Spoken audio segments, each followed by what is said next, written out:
함께 기도드리겠습니다.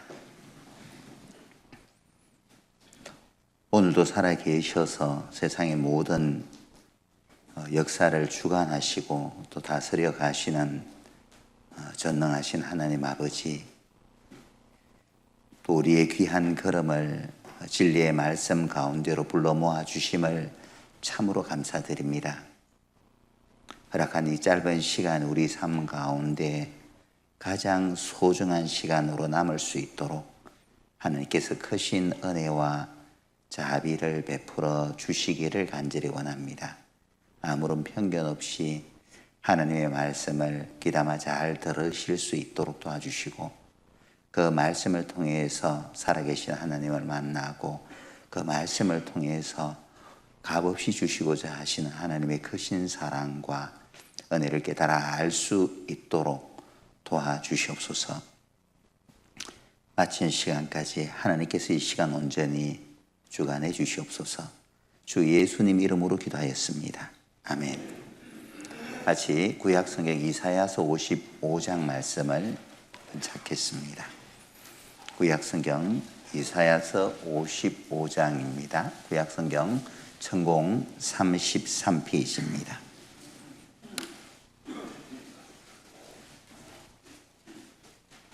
55장 1절입니다. 제가 한번 읽어보겠습니다. 너희 목마른 자들아 물러나 오라. 돈 없는 자도 오라. 너희는 와서 사 먹되 돈 없이 값 없이 와서 포도주와 젖을 사라. 너희가 어찌하여 양식 아닌 것을 위하여 언을 달아주며 배부르게 못할 것을 위하여 수고하느냐. 나를 청종하라. 그리하면 너희 영혼이 좋은 것을 먹을 것이며 너희 마음이 기름진 것으로 즐거움을 얻으리라. 오늘 시작하면서 우리 찬양대에서 오늘 하루는 이라는 찬양을 들으면서 갑작스럽게 생각나는 게 있었습니다.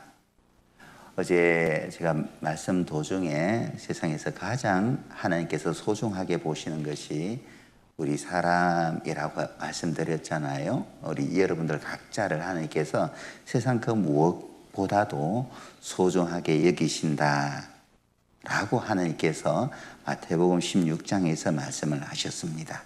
그게 착안해서요, 제가 한 가지만 질문을 한번 던져볼게요. 제가 이 질문은 19살 때 받은 질문인데 19살 때 받은 질문 그대로 제가 한번 질문을 던져볼게요. 19살이니까 그때가 제가 1982년 되겠네요. 1982년인데 그때 친구가 친구야 4천만 빼기 1이 뭐냐라고 물어요. 4천만 빼기 1이 뭐죠? 친구가 그냥 실없는 이야기를 하는 그런 친구는 아니었거든요. 심각한 표정으로 친구야 모처럼 주말에 이제 그 친구를 만났는데 친구가 저에게 친구야 4천만 빼기 1이 뭐야? 뭘까요? 쉽게 산술적으로 하면은 3,999만 9,900 쉽게 말할 수 있죠. 이 답을 얻으려고 친구가 저에게 묻지는 않았으리라 생각을 하고 한참 동안 생각하다가 제가 뭐라 답을 했을 것 같아요? 뭘까요? 한참 생각하다가 뭐라고 답을 했냐면은 0이라고 했거든요. 왜 0이죠? 그 당시에 1982년 우리나라 대한민국 인구가 약 4천만이었거든요. 근데 4천만이라는 이 숫자에는 뭔가 의미가 있겠다 생각해 보니까 우리나라 대한민국 인구 수가 4천만인 거. 그럼 1은 뭐냐? 1은 뭐죠? 나죠. 나. 세상에서 가장 소중한 게 내 자신이에요. 그때 이제 친한 친구가 고등학교 때 같이 공부했던 친구가 불의의 사고로 갑작스럽게 죽음을 맞게 된 겁니다. 그래서 죽었는데 너무 이제 혼자 생각하다가 너무 이제 마음이 아파서 그 친구가 떠난 그 빈자리가 너무 크게 느껴져서 저한테 그렇게 질문을 던진 것 같아요. 여러분들 각자에게 소중한 것들이 있을 겁니다. 가족일 수 있고 가지고 있는 재산이 소중하다고는 생각하지 않을 거예요. 나름대로 자기가 소중하게 여기는 것들이 있을 거예요. 근데 나라는 존재가 세상에서 사라진다면은 그게 무슨 소용이 있어요? 오늘 찬양에 오늘 하루는 소중한 당신을 위해서 투자해 보라고 하잖아요. 한 주간, 오늘 하루뿐만 아니라 한 주간 정말 우리가 바쁘게 살잖아요. 특히나 저는 수도권에 왜 집값도 비싸고 한데 수도권에 사는지 이해가 안 돼요. 제가 수도권에 서울에 5년 동안 있어 봤는데 지방 내려가니까 그렇게 편하고 좋은데 어쨌든 수도권 살이가 다들 쉽지 않죠. 하루하루가 어떻게 보면은 숨 막히는 듯한 그런 삶을 살잖아요. 바쁘게 우리가 사는데 무엇을 위해서 내가 바쁘게 살고 있을까? 내가 이렇게 살다가 어느 날 내 인생의 마침표를 찍게 될 때 나는 내 자신의 삶에 만족할 수 있을까? 속도가 아니라 인생은 방향이라 그랬죠. 행복은 우리 가까이에 퍼져 있단 말이에요. 세이크로버처럼. 근데 헛된 데서 행운을 쫓아 열심히 살고 있지는 않을까? 근데 안 잡힌단 말이에요. 왜 그래요? 뭔가 방향이 잘못되었다고 생각하지 않으세요? 우리가 애플사를 창업한 스티브 잡스라는 분이 있죠. 오늘 인터넷 집에 돌아가셔서 검색을 해보세요. 스티븐 잡스가 마지막으로 한 말들. 그러면 그분이 인생을 성공적으로 살았는지 아니면 후회하면서 인생을 마무리했는지가 마지막 말에서 답을 얻을 수 있을 거예요. 나름대로 열심히 치열하게 살았던 사람이잖아요. 후회하면서 삶을 마무리하거든요. 방향이 잘못된 거예요. 열심히 살았지만 많은 사람들은 행복이라는 것을 눈에 보이는 것에 있을 줄 알고 눈에 보이는 것을 부지런히 쫓아간단 말이죠. 오늘 우리가 읽었던 이사야서 55장 2절에 보면은 너희가 어찌하여 양식 아닌 것을 위하여 은을 달아주며 배부르지 못할 것을 위하여 수고하느냐. 어찌하여 채우지 못할 것들. 영혼의 갈증은 있는데 채울 수 없는 것들로 그 갈증을 해소하려고 하느냐라는 겁니다. 어제 말씀드린 대로 우리 속에는 짐승과 근본 다른 영혼이라는 것이 있습니다. 짐승에게는 영혼이 없기 때문에 눈에 보이는 것만 주면 짐승은 행복해해요. 여러분들 집에서 가정에 반려견이나 반려묘 키우잖아요. 눈에 보이는 것들 주면은 정말 좋아하면서 주인의 말에 충성하죠. 짐승은 그런데 인간은 그렇게 되지 않아요. 왜냐하면은 우리 속에는 하나님의 형상인 영혼이 있기 때문에 그런 거죠. 영혼이 있는 사람은 눈에 보이는 것으로는 절대 채워지질 않는 겁니다. 절대 만족 안 돼요. 지금까지도 열심히 사셨잖아요. 만족합니까? 안 돼요. 그러면 10년 후면 어떨까요? 그렇게 될까요? 안 되는 거예요. 성경 말씀 고린도후서 4장 18절에 보면은 우리의 돌아보는 것은 보이는 것이 아니요 보이지 않는 것이니 우리가 추구하는 것은 눈에 보이는 것에 있는 것이 아니라 보이지 않는 것이다. 보이는 것은 영원히 나와 함께 할 수 없는 거죠. 내가 죽음과 동시에 내가 살고 있던 34평도 그냥 물거품처럼 사라져버려요. 내가 통장에 모아둔 돈들도 내 죽음과 동시에 무덤까지 가지고 갈 수 있는 게 아니잖아요. 다 사라져버리는 겁니다. 오직 눈에 보이지 않는 것만 영원히 나와 함께 할 수 있는 거예요. 그 문제가 해결될 때 행복을 느낄 수가 있는 겁니다. 이제 됐어.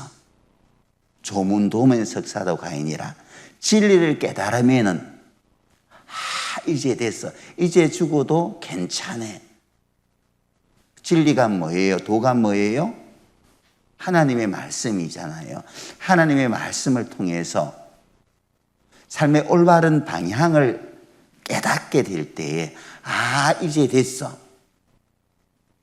그런 삶의 안도감을 얻게 되는 겁니다. 그래서 너희 목마른 자들아 물로 나오라. 돈 없는 자도 오라. 그렇게 말씀을 하셨어요. 인생의 갈증을 느끼는 사람들아, 채워도 채워지지 않는 뭔가 영혼의 갈증을 느끼는 사람들아, 생수에 거는 데는 하나님께로 나오라는 겁니다. 돈 없는 자도 오라. 하나님의 은혜는, 진리는 돈으로 살 수 있는 게 아니에요. 그래서 돈 없는 자도 오라. 단 영혼의 갈증이 있는 사람들, 수고하고 무거운 짐진 자들아 다 내게로 오라. 돈 가지고 오라 말씀하지 않았어요. 우리 시대에 많은 교회가 세속적으로 많이 바꿔져서 많은 사람들에게 손가락질을 받죠. 시대 분위기가 그러다 보니까 많은 잘못된 이제 종교 지도자들이 자기 사리 사욕을 채우기 위해서 하나님은 그러신 분이 아닌데 물질을 강요하거나 또 물질을 가지고 와야만 하나님께 복을 받을 수 있는 것으로 말씀하는 곳들이, 교회들이 종종 있습니다. 하나님은 그런 분이 아니에요.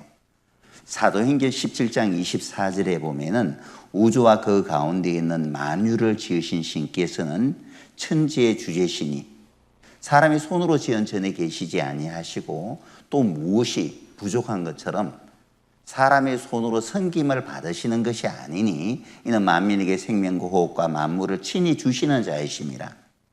모든 만물을 창조하신 창조주 하나님이 무엇이 부족해서 인간의 코 묻은 돈, 너는 많이 가지고 왔으니까 복 많이 받고 너는 조금 가지고 왔으니까 저만큼 물러서라, 그렇게 하겠어요? 그런 분이라면은 존경할 가치가 없죠. 믿을 가치 없는 거예요. 하나님은 그런 분이 아닌데 썩지 아니하는 하나님의 영광을 썩어질 금수와 버러지 형상의 우상으로 바꾸어 버렸다라고 사도 바울은 로마서 1장에서 그렇게 말씀을 하셨습니다. 자, 우리가 한 주간 동안 정말 진리를 간절히 찾고자 하는 마음으로, 너희가 전심으로 나를 찾고 찾으면 나를 만날 수 있다라고 말씀을 하셨으니까 뭔가 진리를 찾고자 하는 마음으로, 내 삶에 어떻게 보면은 터닝 포인트가 필요한 시점이 있잖아요. 뭔가 내 삶의 변화가 필요한데, 그런 분들은 정말 잘 오신 거예요. 한 주간 정말 뭔가 찾고자 하는 마음으로 말씀을 듣는다면 깨달았다, 유레카, 깨달았다, 그렇게 말할 수 있을 겁니다. 어제 하나님께서 우상들에게 하신 말씀이 있어요. 우상들아, 너희가 참 신이라면은 장차 어떤 일이 일어날지 말해봐라. 또 이전에는 어떤 일들이 일어났었는지 말해봐라. 우상은 신이 아니기 때문에 장차 어떤 일이 일어날지도 모르고 또 이전에는 어떤 일들이 일어났었는지도 몰라요. 하나님께서 이렇게 말씀하시는 것은 우상은 참 신이 아니기 때문에 앞으로 어떤 일이 일어날지 또 옛날에는 어떤 일이 일어날 것인지를 정확하게 말할 수 없다는 의미죠. 하지만 하나님은 참 신이시기 때문에 역사가 어떻게 시작되었고 역사가 어떻게 끝날 것인지를 말씀하실 수 있어요. 오직 하나님만, 창조주만 그렇게 말씀하실 수 있는 겁니다. 그래서 이 성경을 한마디로 요약을 한다면은 한번 따라해 볼까요? 하나님이 보시는 인류 역사. 이 성경을 한마디로 요약을 한다면은 하나님이 보시는 인류 역사예요. 우리 인간의 모든 역사가 이 성경 속에 하나님께서 하나님만이 참 신이라는 것을 입증하기 위해서 선지자들로 하여금 이 성경 말씀에 기록하게 하셨습니다. 그러니까 우리는 확인하면 되는 거죠. 역사가 어떻게 시작되었는지, 지난날의 많은 역사적인 사건에 대한 정확한 증거가 있는지, 또 성경에는 앞으로 일어날 일들을 기록으로 남기셨는데 기록된 대로 우리 시대의 모든 역사가 이루어지고 있는지 우리는 확인할 수가 있습니다. 오늘은 세상의 역사가 어떻게 시작되었는지 지난날의 역사들에 대해서 몇 가지만 중요한 사건들만 살펴보도록 하겠습니다. 자, 창세기 2장 7절에 보면은 하나님이 우리 인간을 창조한 사건이 기록되어 있는데 하나님이 우리 인간을 만드실 때 흙으로 사람을 지으셨다라고 말씀을 하셨습니다. 원숭이가 진화되어서 인간이 된 게 아니라 애시당초 원숭이는 원숭이대로 인간은 인간대로, 그래서 짐승을 창조하실 때 각각 그 종류대로 짐승을 만드셨다. 하나님께서 그렇게 말씀을 하셨습니다. 짐승은 짐승대로 따로 만들고 하나님께서 인간을 또 따로 만드셨는데 하나님의 형상대로 사람을 지으셨고, 그리고 만드실 때 재료가 무엇인지, 하나님께서 인간을 지으실 때 재료로 삼은 것이 뭐냐면은 흙으로 사람을 지으시고, 그렇게 말씀을 하셨어요. 그래서 과학자들이 조사를 해본 거예요. 사람 몸의 성분하고 흙의 성분하고, 과학이 많이 발달되다 보니까는 흙의 성분하고 사람 몸의 성분하고 화학적으로 분석할 수가 있습니다. 과연 흙의 성분과 사람의 몸의 성분이 일치하느냐 여부를 조사를 해본 거죠. 덮어놓고 믿은 게 아니라, 인정한 게 아니라. 자, 여기 보면은 19세기 초에 이르러서야 비로소 원형질과 강물질을 과학적으로 분석하는 기술이 개발되었습니다. 그래서 인체를 구성하는 광물질을 화학적으로 분석해 본 결론은 흙과 같은 물질이라는 사실이 밝혀졌다고 하죠. 자, 비교해 보겠습니다. 흙의 성분입니다. 흙에 산소, 탄소, 수소, 질소, 칼슘이 있고요. 화학적으로 분석해 보면은 사람 몸도 산소, 탄소, 수소, 질소, 칼슘, 이 모든 성분이 사람 몸에도 있는 거예요. 그러니까 하나님께서 우리 사람을 만드실 때 흙으로 만드셨다는 것이 사실임이 입증되는 거죠. 사자성어에 이런 말 있죠. 신토부리. 많이 들어봤을 겁니다. 자, 이거 뭐예요? 몸신자 흙토자잖아요. 몸과 흙은 두 개가 아니라는 거죠. 하나라는 겁니다. 흙에서 흙을 빚어서 사람의 형태를 만드셨기 때문에, 흙을 빚어 사람의 모양을 만드시고 이 흙 속에 하나님의 생기, 영혼을 불어넣으시니까 사람이 생명이 되었다라고 하나님께서 우리에게 말씀을 해주셨습니다. 그래서 온몸 쑤실 땐 황토 속에서 뒹굴어라. 그래서 요즘 어싱이 많이 유행이죠. 맨발 걷기. 그래서 사람 몸은 흙과 친화력이 있는 거예요. 아이들도 아무리 고급 장난감도요, 1시간, 2시간 이제 가지고 놀다 보면은 지겨워서 던져버린단 말이에요. 아마 자녀 키워보신 부모님들은 알 거예요. 근데 산에서요, 흙장난 시키면 어때요? 해가 저무는지도 모르고 흙 가지고 장난치거든요. 왜냐하면은 원래 하나님께서 사람을 만드실 때 흙으로 만드셨기 때문에 사람은 흙과 친화력이 있는 거죠. 자, 이거 한번 봅시다. 최초의 생명은 흙에서 탄생했다. 미국 과학자들 새로운 증거를 발견했다고 합니다. 과학자들이 사람과 흙의 구성 성분을 조사해 본 결과 산소, 수소, 칼슘, 인, 나트륨, 마그네슘, 철, 구리, 망간, 아연, 크롬 등 거의 대부분 공통적인 성분을 갖고 있는 것으로 나타났습니다. 다시 말해 사람을 화학적으로 성분 분석하면 흙이라는 것입니다. 그래서 사람은 죽으면은 한 줌 흙으로 이제 돌아간다고들 이야기하죠. 흙에서 나왔으니까 사람 몸은 흙으로 돌아가고, 어제 말씀드린 대로 영혼은 그 주신 하나님께로 돌아간다. 전도서 12장 7절에 하나님께서 그렇게 말씀을 하셨습니다. 사람은 죽으면 그만이 아니라 죽으면 그만이라면 소망이 없어요. 우리는 하루하루 죽어가잖아요.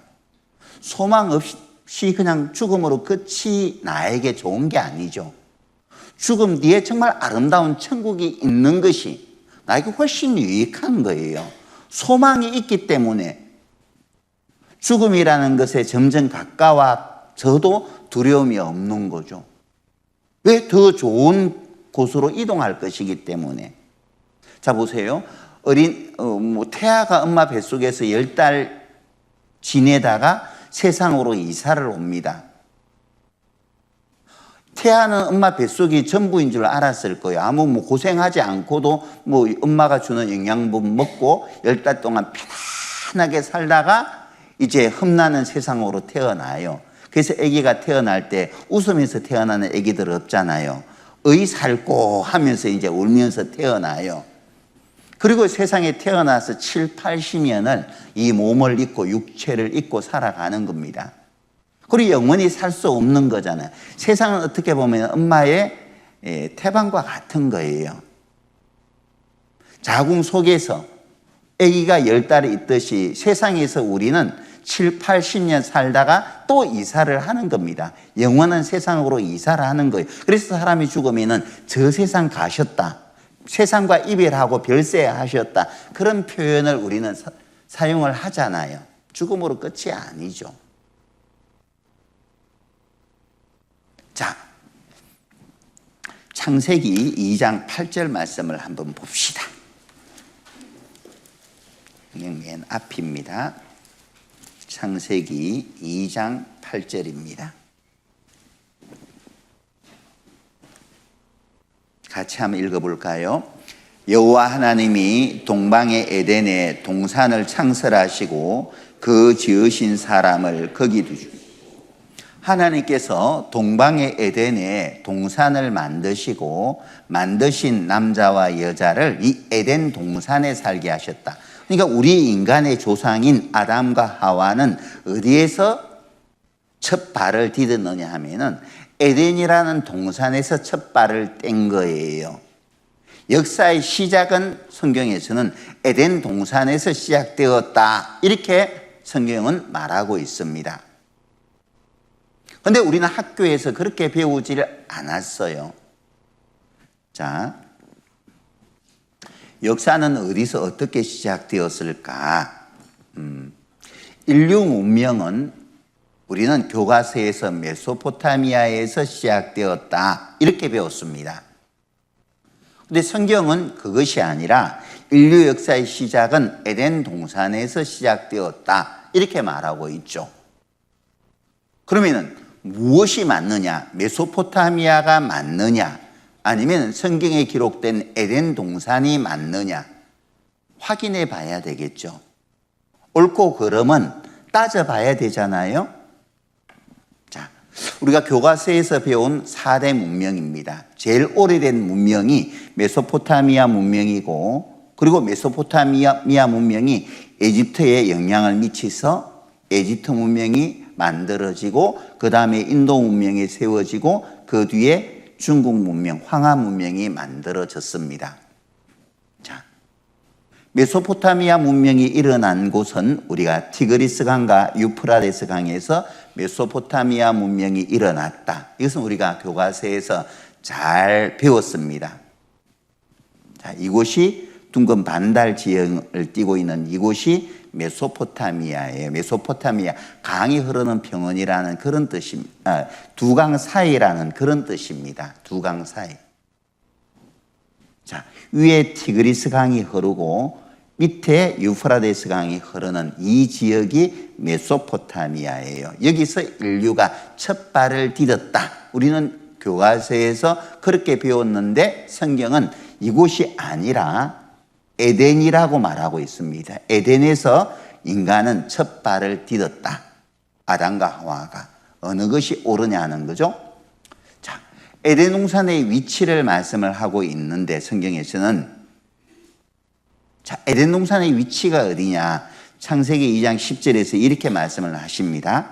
강이 에덴에서 발원하여 동산을 적시고 거기서부터 갈라서 네 권원이 되었으니 첫째 강의 이름은 비손이고 둘째 강의 이름은 기혼강이고 셋째 강의 이름은 히데겔이고 넷째 강은 유보라 되더라 라고 말씀을 하고 있어요.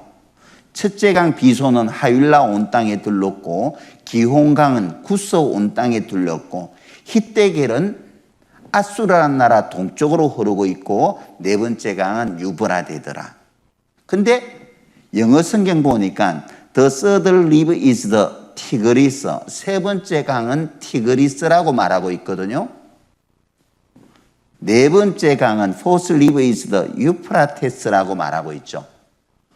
그러니까 세 번째 강은 티그리스 강이고 네 번째 강은 유프라데스 강이에요. 이상하죠. 메소포타미아 문명도 티그리스 강과 유프라데스 강이고 에덴 동산도 티그리스 강과 유프라데스 강을 끼고 있는 거예요. 그러면 결론은 뭐예요? 이름만 다를 뿐이지 실제 한 곳이라는 겁니다. 실제는 한 곳을 가리킨다는 거예요.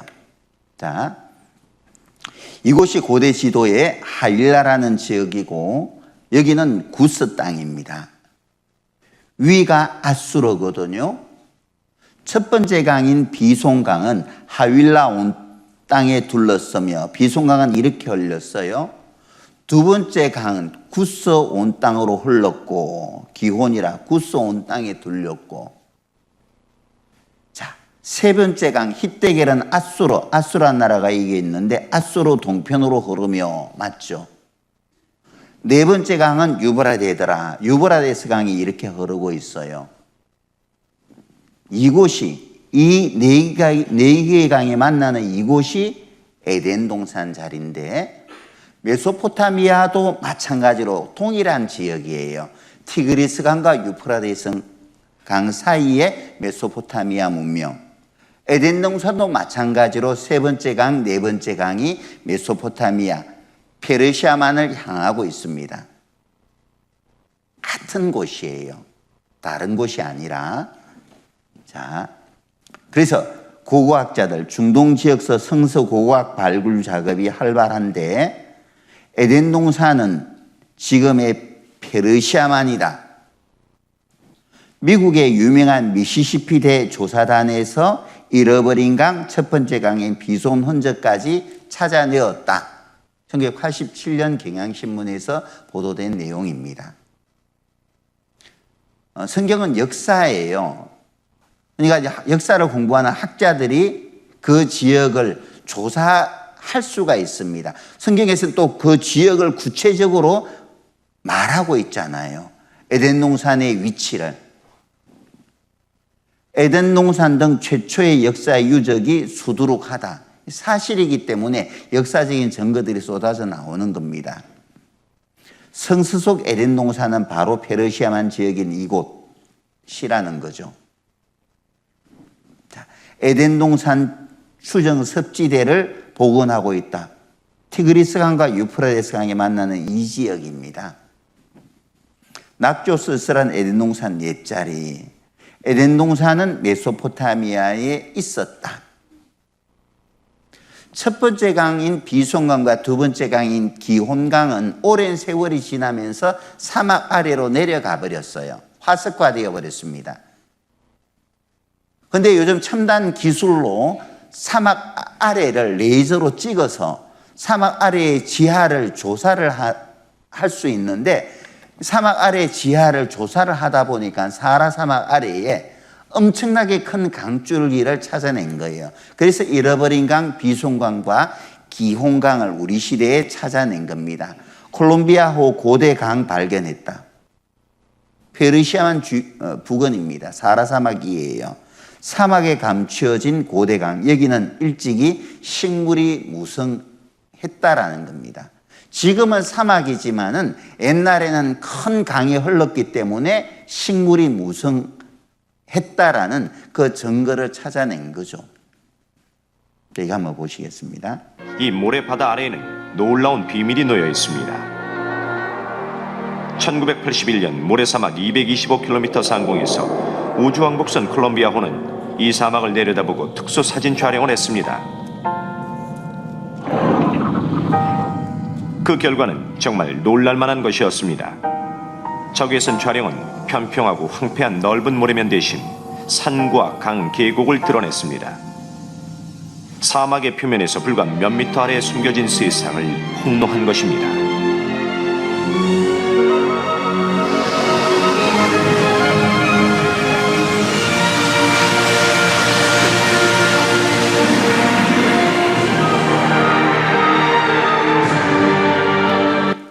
에덴 동산에서 흘렀던 세 번째 강과 네 번째 강, 티그리스 강과 유프라데스 강은 지금도 흐르고 있고, 사라진 비손강과 기온강은 우리 시대에 레이저 기술에 의해서 이제 드러나게 된 거죠. 우리 교과서에서 배웠던 메소포타미아나 성경에서 말하는 에덴 동산이나 같은 곳을 지향하고 있습니다. 같은 곳이에요. 그러니까 성경의 기록은 신화가 아니라 역사적인 사실이라는 의미이죠.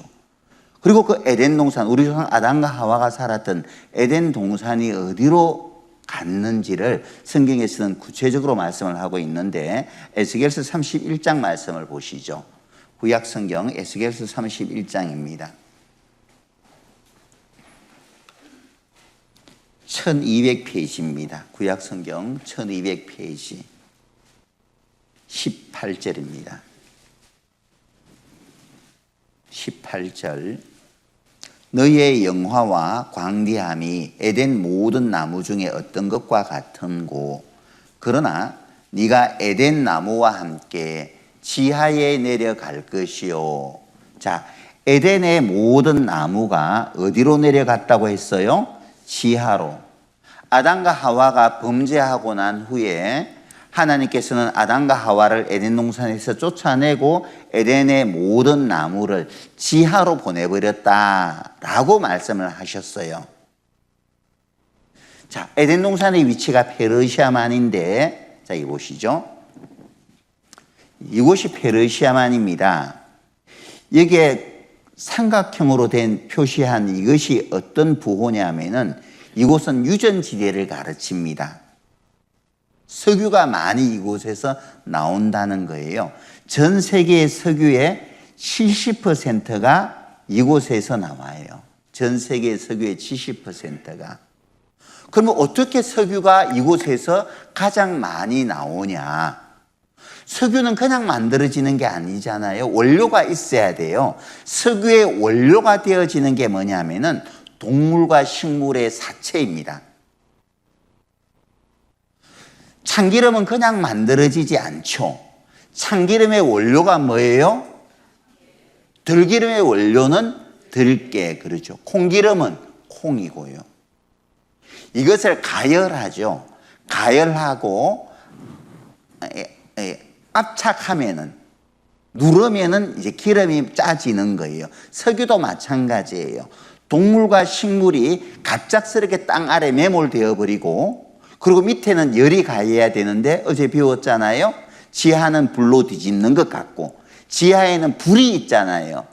지하에는 불이 올라오고 땅은 눌러주니까, 멘털층 땅은 눌러주니까는 동물과 식물의 사체가 짜져서, 오랜 시간에 걸쳐서 짜져서 만들어지는 게 바로 석유인 거예요. 자, 옛날도 페르시아만 지역은, 지금은 사막지대인데 옛날에도 사막지대라면은 이곳에서 석유가 나올 수가 없잖아요. 원료가 있어야죠. 옛날에도 사막지역이라면은 원료가 있어야지 석유가 만들어질 수 있는데, 사막지대랑 원료가 없기 때문에 석유가 나올 수가 없는 구조인 겁니다. 옛날에 그곳이 에덴 동산 자리였고, 에덴 동산, 우리 조상을 그 에덴 동산에 살게 하나님께서 하셨기 때문에 얼마나 아름답게 하나님께서 지으셨겠어요. 근데 이 에덴 동산을 하나님께서 아담과 하와가 범죄함으로 지하로 보내버린 거죠. 미련 없이 지하로 보내버린 거예요. 그 아름다운 에덴 동산이 세월이 지남에 따라서 석유로 바꿔지게 된 겁니다. 그래서 전 세계 석유의 70%가 에덴 동산 자리에서 쏟아져 나오는 거죠. 자, 이렇게 동물과 식물의 사체가 지하로 내려가게 되고, 그리고 오랜 세월이 지나면은 이 동물과 식물의 사체가 석유로 바꿔지게 되는 거예요. 그것을 짜낸 것이 오일 석유죠. 지하로 내려갔다는 증거가 우리가 사용하고 있는 석유죠, 석유. 자, 에덴 동산 사건은 신화입니까? 그렇다면 역사적인 사실입니까? 신화가 아니라 역사적인 사실임이 명백하죠. 신화가 아니라 역사적인 사실이에요. 이 사건이 지난 후에 아마 아담과 하와는 자기 후손들에게 죄를 짓지 말기를 당부했을 거예요. 그런데 한참의 세월이 지난 후에 조상의 가르침을 저버리고 이 세상은 다시금 죄악으로 가득 찬 그런 시대가 찾아오게 됩니다. 창세기 6장으로 다시 돌려보겠습니다.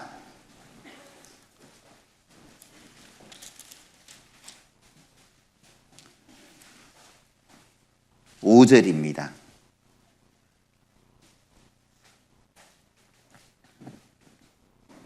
5절 여호와께서 사람의 죄악이 세상에 관영함과, 관영하다는 것은 한자로 꿰관자 찰영자를 쓰거든요. 이 세상에 죄악이 가득 찼다 이 말이에요. 관영하다는 것은.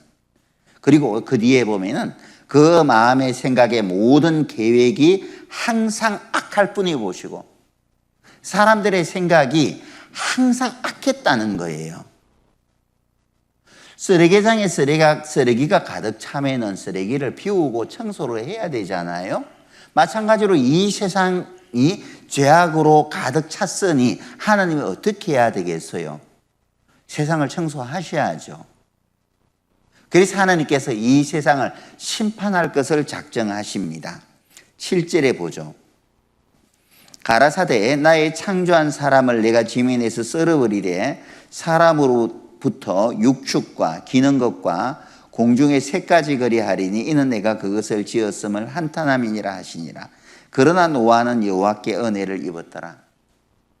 자, 사람으로부터 시작해서 육축과 기는 것과 공중의 새까지 땅 위에 움직이는 모든 생명체들은 하나님께서 멸할 것을 작정을 하셔요. 그러나 노아는 여호와께 은혜를 입었더라. 노아라는 사람이 그 당대에 살고 있었는데 노아와 그 가족은 하나님을 섬겼습니다.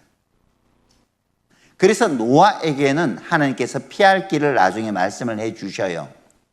그런데 하나님께서 썰어버리는데, 심판을 하시는데 무엇으로 심판하실 것이 기록되어 있는데 6장 뒤로 보시죠. 17절입니다. 17절 네가 홍수를 땅에 일으켜 무릇 생명의 기식 있는 육체를 천하에서 멸절하리니 땅에 있는 자가 다 죽으리라. 하나님께서 세상을 심판하는데 심판의 도구로 정하신 것이 홍수예요. 물로서 세상을 심판해버리신 겁니다. 노아는 여호와께 은혜를 입었더라. 노아는 하나님을 경외하며 하나님을 섬겼기 때문에 노아에게는 하나님께서 피할 길을 말씀을 해 주시는데 어떻게 피하라 말씀하시냐면은 노아에게는 방주를 만들라고 합니다. 모가 난 배를 만들라고 해요. 배의 설계도도 주시죠. 길이는 300규빗, 폭은 50규빗, 높이는 30규빗 되는 잣나무로 이런 큰 배를, 방주를 지으라고 말합니다. 그리고 물이 안으로 스며들지 못하도록 역청, 아스팔트 깔 때 사용하는 석유 찌꺼기 있잖아요. 콜타르라고 하죠. 그것을 안팎에다가 칠하라고 말씀하셨습니다. 자, 방주의 모양이 이래요. 가로, 세로, 높이 비율이 1:6입니다. 길이와 폭의 비율이 1:6의 비율이에요. 선박의 비율은 우리 시대에는 1:6으로 만들지 않아요. 보통 1:7, 1:8로 만들어요. 왜? 1:6은 안전하기는 안전하지만은 속도가 나질 않아요. 배가 전함이라든지 운반선이라든지 이런 그것은 어느 정도 속도가 나야 되잖아요. 그래서 전함은 1대8 비율로 많이 만들죠. 상선은 1대7 비율로도 많이 만들고요. 근데 1대6으로는 우리 시대에는 만들지 않아요. 속력이 나질 않으니까. 노아가 홍수로 살아남기 위해서는 속도는 필요가 없어요. 안전하기만 하면 되니까. 그래서 하나님께서 설계도를 주셨는데 1대6의 비율로 주신 거예요. 1대6의 비율은 30m 파도에도 안전하다는 거예요. 우리나라 해군사관학교 기술연구소에서 노아의 방주를 축소해서 이제 실험을 해본 결과 30m 파도에도 뒤집어지지 않고 안전하더라는 겁니다. 노아의 방주는 매우 안전한 선박이다. 과학적 실험 결과 나왔다. 이게 과학적 데이터로 해서 시뮬레이션을 한 거 있는데 한번 보겠습니다.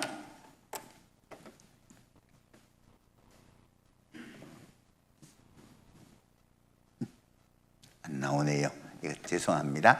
시뮬레이션을 해보니까 30m 파도에도 거뜬하더라는 겁니다. 안전해요. 하나님께서는 전지하신 분이기 때문에 그 어떤 파도에도 노아의 가족들이 살아남을 수 있도록 1대6의 비율을 하나님께서 부여하신 것입니다.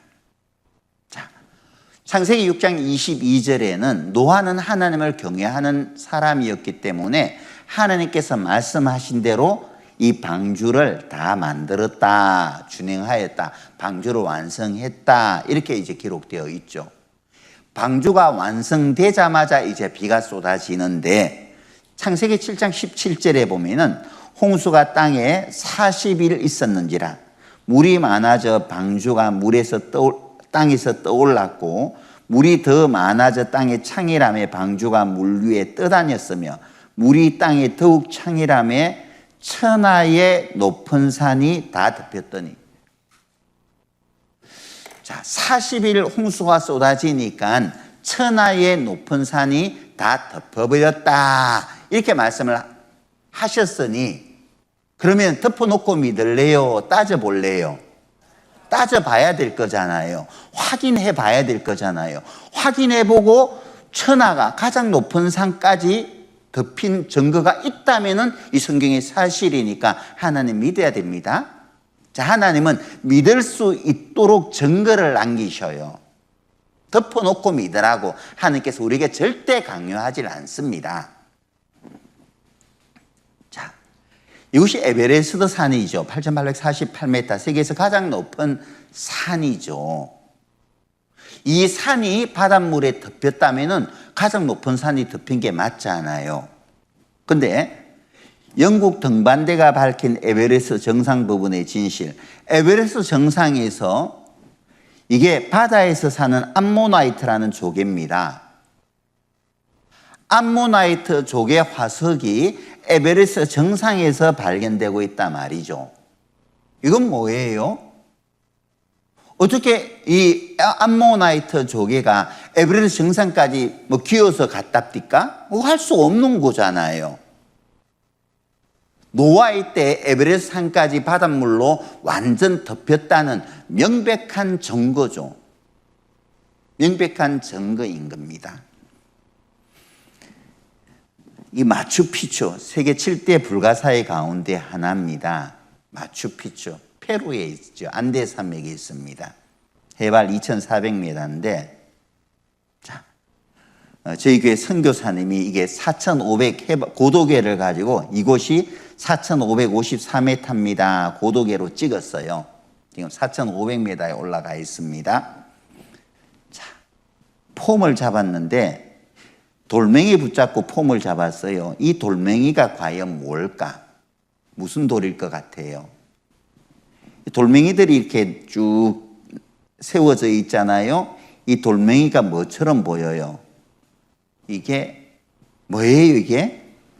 조개예요, 조개. 어마어마하죠. 이거 하나면은 이게 그 성남 식구들 한 2개 정도 되면 다 배불리 다 먹을 수 있겠네, 그죠? 어떻게 이 조개 화석이, 큰 조개 화석이 4,500m에서 발견될 수 있습니까? 이게 여기까지 물이 올라왔다는 증거죠. 바닷물이 찼다는 명백한 증거죠. 어떻게 설명할 수 있어요?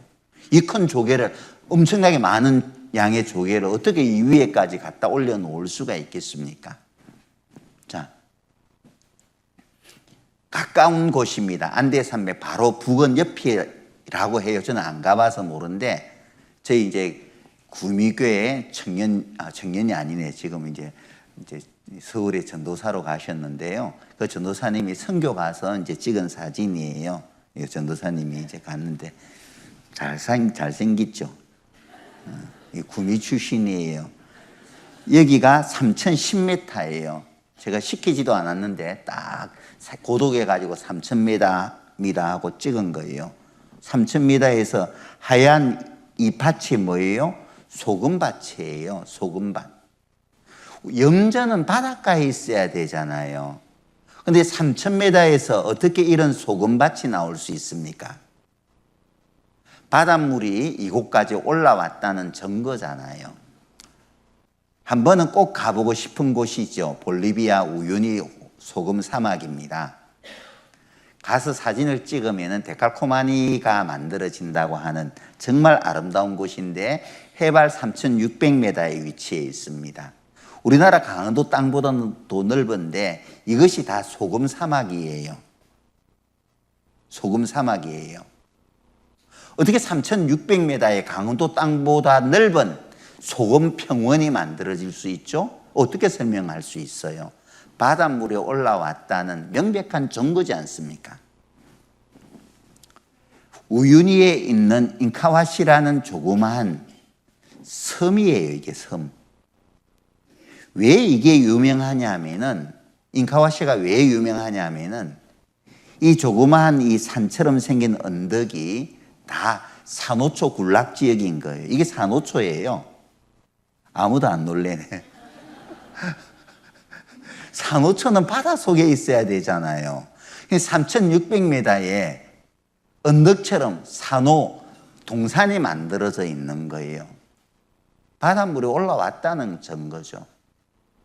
올라왔다는 증거인 겁니다. 그것뿐만 아니죠. 사우디 한 가운데에서 이게 뭐냐, 하얀 게 뭐냐 하면은 소금이에요. 소금. 사우디 사막 한 가운데서 어떻게 소금을 채취하냐 말이에요. 빨간 소금 아시죠? 무슨 소금이라고 해요? 핑크 솔트. 히말라야 소금이라고 우리 많이 쓰잖아요. 그죠? 핑크 솔트, 히말라야 소금 많이 씁니다. 히말라야 소금, 핑크 솔트를 쓰기는 쓰지만은 생각해보지는 않았을 거예요. 소금이 왜 산에서 나냐 말이에요. 그거 생각해 본 적 없으시죠?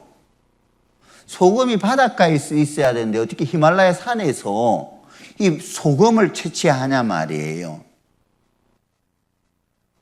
전 세계적인 홍수였다는 것을 입증하는 겁니다. 몽골에서도, 몽골 내륙 깊숙이에서 소금을 채취하거든요. 또 소금 호수도 있고요. 저 몽골 가봐서 확인해 봤거든요. 내륙인데. 세계적인 홍수라는 것이 많은 증거 자료들을 통해서 이게 사실임이 입증이 된 거죠. 성경은 사실이에요. 자, 그러면은 지구를 다 덮어버렸던 그 물은 어디로 가버렸을까? 엄청나게 많은 물 어디 갔을까요? 먹어버렸을까요? 성경은 정확하게 지구를 덮은 물이 어떻게 처리되었는지를 말씀을 하고 있는데, 창세기 8장 1절에 보면은 바람으로 땅 위에 불게 하심에 물이 감하였고, 하나님께서 홍수 후에 바람으로 강하게 불게 하셔서 물이 이제 빠지기 시작했는데, 물이 어떻게 이제 빠지고 처리되었느냐? 시편 33편 7절 같이 한번 읽어보겠습니다. 저가 바닷물을 모아 무더기같이 쌓으시며 깊은 물을 곳간에 두시도다. 자, 이게 물이 있습니다. 액체예요. H2O 액체입니다. 물은 액체 상태로는 절대 쌓을 수가 없습니다. 근데 성경에는 무더기같이 쌓으시며 깊은 물을 곳간에 두시도다. 그 물을 어떻게 하면 쌓을 수가 있을까? 물은 세 가지의 성질을 같이 가지죠.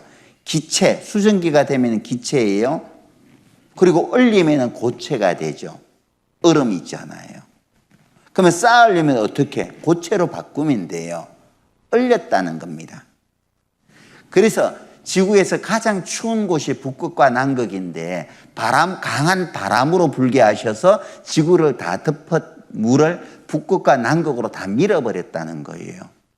깊은 물을 곳간에 두시도다. 땅을 깊이 파버린 거죠. 가장 높은 산의 에베레스트 산 8,848m라면은 가장 깊은 바다는 챌린저 해안 수심이 11,425m 정도 됩니다. 깊어요. 에베레스트 산을 거꾸로 넣어도 충분히 들어갈 수 있는 깊이인 거예요. 깊은 물을 곳간에 두시도다. 지구에 있는 모든 산맥을 다 깎아버리도 바다를 다 메꿀 수 없다고 합니다.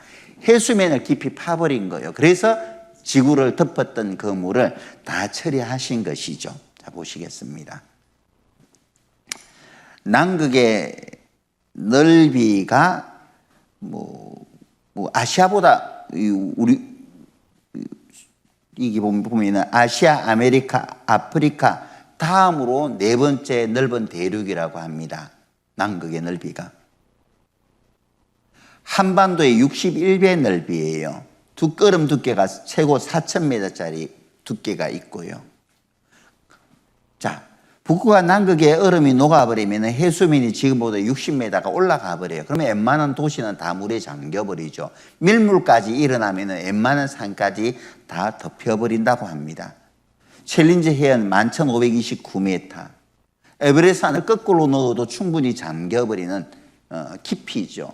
깊은 물을 곳간에 두시도다. 얼리고 파서 지구를 덮었던 그 물을 하나님께서 깔끔하게 처리하셨다. 성경은 이렇게 말씀하셨는데 우리 시대에 확인할 수 있잖아요. 이것이 사실이라는 것이 입증되고 있습니다. 자, 더 놀라운 것은 뭐냐 하면은 창세기 8장 한번 보시죠.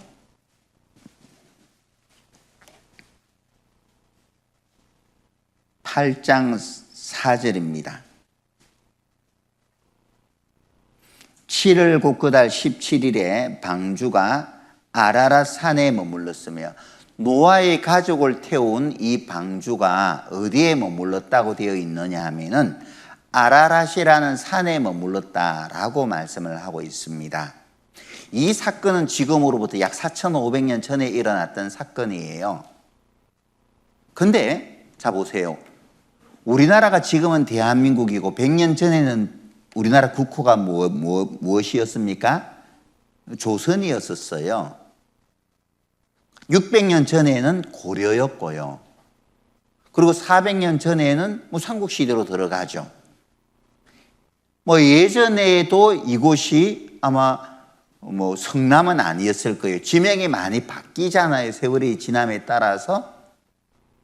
성경에서는 노아의 가족이 탄 방주가 머문 곳이 아라랏이라는 산이라고 말씀을 해 놓으셨는데 하나님께서는 우리에게 믿을 만한 확실한 증거를 두기 위해서 4,500년이 지나도록 그 산의 이름이 바꿔지지 않도록 지키셨다는 거예요. 지금도 그 지명이 아라랏이라는 산이에요. 실제 터키에 존재합니다. 아라랏이라는 산이. 그리고 이 아라랏 산에서 방주가 발견되었어요. 놀랍게도. 한번 보시죠. 넘어갑시다. 죄송합니다. 빨리 넘기겠습니다. 자, 이곳이 아라랏 산입니다. 터키 아라랏 산, 노아의 방주 묻힌 곳, 해발 5,165m. 이곳이 아라랏 산이에요. 하얀 눈으로 덮인 5,165m 아라랏 산입니다. 4,500년이 지나도록 이름이 바뀌지 않았다는 것. 참 저는 이거 생각하면 놀랍더라고요. 우리 시대는 좀처럼 눈으로 확인하지 않으면은 믿지 않으려는 것을 하나님께서 아시고 일부러 산의 이름이 바꿔지지 않도록 고정시켜 놓으신 것 같아요. 지금도 여전히 아라랏 산입니다. 특히나 우리나라 사람들에게는 좀 친숙하지요. 아라라. 잊지 말고 뭐 잘 알아둬라 해서 아라라산. 이렇게 생각하니까는 빨리 기억에 남더라고요. 자, 인공위성과 성세의 신비 노아의 방주는 아라산정 얼음 속에 있다. 이 아라산이고요. 아라산 정상이고 이 협곡이 있는데 이게 아우라 협곡이라는 곳입니다. 근데 방주가 있는 위치는 약 4,200m 위치에 있어요. 아우라 협곡에 걸쳐져 있습니다. 눈이 녹으면 조금 보이다가 또 겨울이 되면 완전 덮어버려요. 거의 눈에 덮여 있습니다. 이 방주는. 자, 이 아우라 협곡이에요. 여기 이제 방주가 있는 거죠. 자, 신기한 게 나무는 세월이 지나면 썩잖아요. 나무는 세월이 지나면 썩게 되어 있습니다. 이 배가 뭐 길이가 그 300규빗이니까 뭐 메타로 하면은 약 135m 정도 되는 배예요. 폭이 약 23m 정도. 이런 배를 우리 시대까지 보관한다는 것은 사실 불가능해. 나무는 세월이 지나면 썩을 수밖에 없으니까. 근데 어떻게 이 배가 보존될 수 있을까? 자, 보시죠. 아라산의 높이가 몇 메타라고요? 5,165m입니다. 5,165m인데 이 배가 있는 곳이 해발 4,200m 위치예요. 배가 여기 걸쳐져 있는 거죠. 해발 3,500m 이상은 춥기 때문에 눈이 내리면 녹질 않아요. 눈이 내리면 녹질 않습니다. 그러니까 4,200m 위치에 이 배가 멈춰서 있다 보니까 이 위로 눈이 다 덮여버린 거예요. 눈이 다 덮여버리다 보니까는 이 배가 썩지 않고 우리 시대까지 보존될 수 있다는 거죠. 또 특이한 게 뭐냐면은 물 위로 이렇게 떠다니던 배가 갑작스럽게 이제 물이 빠지기 시작할 거잖아요. 갑작스럽게 물이 빠지다 보면은 물이 점점 아래로 빠지다 보면은 이 배도 덩달아 빠른 물살에 의해서 이 지면에 닿아야 되는 거예요. 이 지면에 도착해야 되는 거잖아요. 근데 이 큰 배가 지면에 도착한 게 아니라 4,200m에 그냥 걸쳐 앉아버린 거예요. 이렇게 걸쳐 앉아야만 우리 시대까지 이 배가 보존될 수 있는 거예요. 만약에 이 배가 물살에 의해서 지면에 그냥 와 닿아 버렸다면 이 배는 벌써 썩어서 우리가 확인할 수가 없는 겁니다. 노아의 홍수가 사실이라는 것을 확인하고 싶어도 할 수가 없는 거예요. 그냥 우리가 덮어놓고 믿어야 되는 거예요. 그런데 하나님께서 우리에게 확실하게 믿을 만한 증거를 주시기 위해서 이 배를 4,200m에 두신 것이죠. 그래서 우리 시대에 이 배가 드러나게 되는 겁니다. 이 배를 통해서 더 쉽게 홍수로 세상을 심판한 하나님이 계심을 우리가 믿을 수가 있는 거죠. 자, 봅시다. 계속. 배 사진입니다. 눈이 녹았을 때 조금 그 모습이 드러납니다. 배 모습을 사진으로 먼발치서 찍은 거죠. 노아의 방주 아라산정 얼음 속에 있다. 나사 인공위성 사진 분석이 발달되었고요. 노아의 방주를 터키 아라산에서 찾았다. 구약 성서에 나오는 것과 모양과 크기도 같다라는 겁니다. 위성 촬영 인조물을까지 확인했는데 어디에서? 터키 아라산에서 노아의 방주를 찾아낸 거예요. 신화가 아니죠. 노아의 방주 터키에서 발견했습니다. 홍콩 탐험대에서 아라산 올라가서 방주에 7군데를 뚫고 들어갔습니다. 7군데를 뚫고 들어갔어요. 나무 조각을 잘라옵니다. 방주 실내거든요. 실내예요. 실내까지 실제 들어가 봤어요.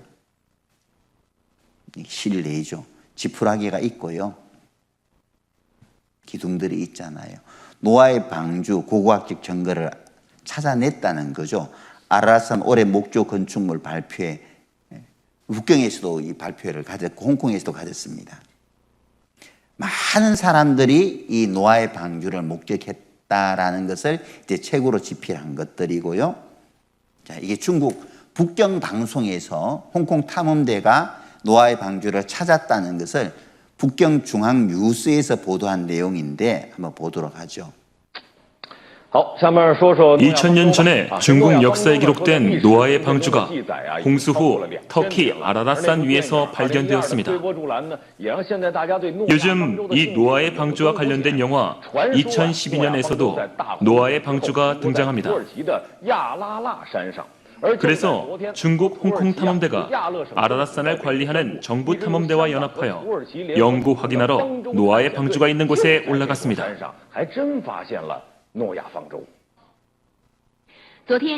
홍콩 탐험대와 터키 정부가 공동으로 북경에서 탐험 결과를 발표했습니다. 터키 아라랏산에 노아의 방주가 있는 것을 네덜란드 전문가가 확인했습니다. 전문가는 발견 결과를 확인하고 아라랏산에 있는 것이 노아의 방주가 맞다고 발표했습니다. 저는 35년 동안 노아 방주를 연구했습니다. 많은 자료들을 검토한 결과 노아의 방주를 발견한 것이 확실합니다. 아라랏산은 기온이 너무 낮아서 얼음이 얼고 3,000m 이상은 일반 사람이 오르기 힘듭니다. 주위에는 나무가 없고 살 수도 없습니다. 노아의 방주 외에는 나무 조각이 주변에서 발견될 수 없습니다. 우리 탐험대는 방주 안에 들어갔고 많은 자료들을 발견했습니다. 사진과 동영상을 촬영했고 가지고 온 노아의 방주의 자료들을 홍콩 박물관에 전시할 계획입니다. 이번 탐행 결과가 역사에 기록되어 있는 노아의 방주가 맞다고 했습니다. 성경 창세기에 나오는 노아의 방주가 사실이라고 합니다. 성경 창세기에 나오는 노아의 방주 사건은 신화가 아니라 사실이라고 이야기를 하죠. 성경이 이루어온 신화가 아닙니다. 실제 사실 팩트이죠. 자, 노아 홍수 사건은 신화입니까? 아니면은 사실입니까? 노아 홍수 사건은 신화가 아닌 역사적인 사실이에요. 따라서 성경은 신화가 아니라 분명하게 사실인 겁니다. 역사를 시작하신 분이 하나님이시고 역사 가운데 사람이 죄를 지었을 때 하나님께서 심판한 사건들은 모두 사실임이 입증이 됩니다. 창세기 9장 11절입니다. 11절 내가 너희와 언약을 세우리니 다시는 모든 생물을 홍수로 멸하지 아니할 것이라. 땅을 침몰할 홍수가 다시 있지 아니하리라. 하나님이 가라사대 내가 나와 너희와 및 너희와 함께하는 모든 생물 사이에 영세까지 세우는 언약의 증거는 이것이라. 내가 내 무지개를 구름 속에 두었나니 이것이 나의 세상과의 언약의 증거니라. 내가 구름으로 땅을 덮을 때 무지개가 구름 속에 나타나면 내가 나와 너희와 및 흙이 있는 모든 생물 사이의 내 언약을 기억하리니 다시는 물이 모든 흙이 있는 자를 멸하는 홍수가 되지 아니할지라. 우리의 말에 자라보고 놀란 사람 소뚜껑 보고 놀란다는 말이 있죠. 노아의 가족들은 비만 쏟아지면 어디로 달려가야 돼요? 아라산 4,200m까지 쫓아 올라갈 거예요. 또 홍수로 하나님께서 심판하는 것 아니야? 하면서 화들짝 놀라서 4,200m 올라가다가 비가 멈춘 것을 보고 이건 뭐야? 하고 비가 안 놀려나? 싶어 또 내려왔다가 다시 장대 같은 소나기가 또 쏟아지기 시작하면 이제 짐 싸질머지고 또 올라가겠죠. 근데 이제 한동안 하루 이틀 쏟아지더니 멈추면은 이건 뭐야? 하고 또 올 거잖아요. 정상적인 생활 자체가 안 되겠죠. 그래서 하나님께서 노아의 가족들에게 한 가지 약속을 해 주셨는데 이제 다시는 내가 물로 심판하는 일은 없을 거야. 그 증거로 주신 게 뭐냐 하면은 바로 무지개예요. 무지개가 떠 있는 이상 다시 물로 심판하지 않겠다. 자, 이 말이 아주 중요한 건데요. 무엇을 우리가 주목해야 되냐면은 이 말씀 속에서 하나님께서 다시 죄로 인해서 세상을 심판하는 일은 없다 이렇게 말씀하지 않았어요. 물로서 심판하지 않겠다 이렇게는 말씀을 하셨는데 다시는 심판하지 않겠다 이 말씀은 하지 않으셨다는 겁니다. 이것은 무엇을 암시하냐면은 다시 이 세상이 죄악으로 관영하면은 죄가 가득 차면은 물이 아닌 다른 것으로는 심판할 수 있다. 이것을 암시하는 것이거든요. 그런데 신약성경 베드로후서 3장 6절에는 그 다른 것이 물이 아닌 그 다른 것이 무엇인지를 구체적으로 말씀을 하고 있는데 한번 화면에 한번 띄워 보겠습니다. 베드로후서 3장 6절에 보면은 이로 말미암아 그때 노아의 때에는 세상은 물의 넘침으로 멸망당했잖아요. 그런데 이제 하늘과 땅은 물의 넘침으로 멸망을 당하는 게 아니라 더 그 동일한 말씀으로 불사르기 위하여 간수하신 바 되어 경건치 아니한 사람의 심판과 멸망의 날까지 보존하여 두신 것이니라. 또다시 이 세상이 죄악으로 가득 차면은 이제는 물이 아닌 불사르기 위하여 불로 심판하시겠다는 거예요. 반드시 불로 심판한다 할 것을 먼저 하나님께서 샘플로 보여준 적이 있습니다. 자, 그것이 베드로후서 2장 5절에 기록되어 있는데 이게 보면은 옛 세상을 용서치 아니하시고 오직 의를 전파하는 노아와 그 7 식구를 보존하시고 경건치 아니한 자들의 세상에 홍수를 내리셨으며 먼저 홍수 심판 사건을 언급합니다. 언급하시면서 노아가 방주를 만들면서 무엇을 했는지를 기록하고 있는데 의를 전파하는 노아라고 되어 있습니다. 하나님의 심판이 곧 있을 것을 방주를 지으면서 사람들에게 이야기를 했지만은 사람들은 노아의 말에 귀를 기울이지 않았어요. 끝까지 사람들이 하나님께 돌이키지 않을 때에 하나님께서 노아의 가족들을 방주 안으로 들여보내고 하나님께서 직접 방주문을 닫아버린 거예요. 더 이상 하나님께서 기회를 주지 않았다는 겁니다. 사람들에게. 마지막 때 세상을 하나님께서 심판할 때에도 마찬가지요. 불로 세상을 심판할 때에도 똑같이 노아의 때와 같다 되어 있거든요. 노아의 때를 구체적으로 마태복음 24장에 말씀을 하고 있는데 사람들이 먹고 마시며 시집가고 장가들고 있으면서 그 날이 임하기까지 아무도 깨닫지 못했다. 이렇게 성경은 기록하고 있습니다. 이상하다. 사람들이 먹고 마시고 시집가고 장가드는 것은 우리 일상의 삶인데 그게 뭐 잘못된 거야? 우리 이렇게 생각할 수 있잖아요. 이건 뭐냐면은 먹고 마시고 시집가고 장가가는 것은 우리 육신의 것들이거든요. 눈에 보이는 것들이란 말이에요. 여기에는 관심이 있었지 눈에 보이지 않는 것에 대해서는 전혀 사람들이 생각지 않았다는 겁니다. 영적인 무관심이었던 거예요. 그래서 그토록 간절하게 노아가 심판을 경고했지만은 사람들은 코웃음 쳐버린 거예요. 그래서 하나님께서 더 이상 기회를 줘봐야 똑같으니 하나님께서 노아의 가족을 방주 안에 넣어버리고 문을 닫아버린 거예요. 우리 시대도 마찬가지입니다. 먹고 사는 일에는 관심이 있지만 영적인 일에는 정말 무관심해요. 무관심합니다. 영혼에 관하여서는 사람들이 생각하는 것 자체를 꺼려해요. 싫어합니다. 이 땅에 사는 날 동안 어떻게 하면 하나님의 축복을 받아서 잘 먹고 잘 사는지 복받 큰 병이 낫고 말이에요. 이런 데는 관심이 있어요. 근데 영혼에 대한 이야기를 하면 싫어합니다. 노아의 때와 같이 말이죠. 노아의 때는 하나님께서 물로 심판하셨고 이 뒤에 보면은 소돔과 고모라 성을 멸망하기로 정하여 죄가 되게 하사 후세에 경건치 아니할 자들에게 본을 삼으셨으며 소돔과 고모라 성을 하나님께서 죄가 되게 했다고 되어 있는데 창세기 19장에 보면은 소돔과 고모라가 성적으로 굉장히 부패했습니다. 이때 이미 동성연애가 있었어요. 남색자들 있잖아요. 남자가 남자끼리 연애하는 것 있잖아요. 이러한 사람들을 소도마이트라고 합니다. 소돔 사람들이라는 그런 뜻이에요. 이때 이미 동성연애가 완전 성적으로 타락해서 동성연애가 횡행했던 거예요.